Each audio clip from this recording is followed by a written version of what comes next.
And Texas is set to receive billions of more dollars. The new federal plan for roads, bridges, and public transportation is finally in place. Now the work begins. Political reporter Julie Fine is in Washington, D.C. and spoke with Transportation Secretary Pete Buttigieg.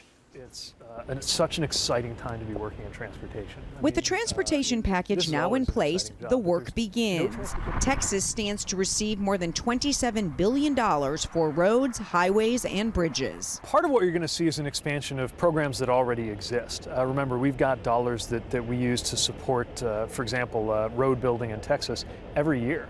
It's just that there are going to be more of them. In addition, the Department of Transportation recently announced additional grant funding to finish off the 50-mile loop of trails in Dallas. And the southern Dallas County Inland Port will get new transit service, improvements in sidewalks, and updated traffic signals. Yeah, so the Loop project is exciting because of what it does for quality of life, helping people to get around. You know, these trails, more and more cities are putting forward visionary ideas about expanding those kinds of trails. We want to make sure we're supporting that because we think it's good policy. What's exciting about the Inland Port, that South Dallas project, is it's connecting people to jobs. The port funding coming as supply chain problems remain. Well, I think we're going to continue to see a lot of concern on the supply chain for as long as the pandemic persists. You know, it can poke holes in all of our goods movement chains in anything from the availability of truckers right here in the U.S. to a factory closing down halfway around the world. What can you do in the meantime to speed things up?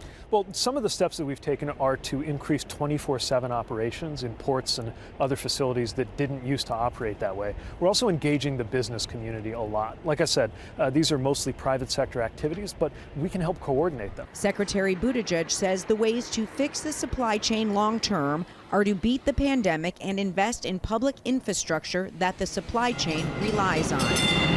Secretary Buttigieg says that the infrastructure plan is not designed to be a short-term stimulus, but to keep America competitive for years to come. So some projects, like road and bridge improvements, you may see rather quickly, but others, like an airport terminal or a port, could take years to build. In Washington, D.C., Julie Fine, NBC5.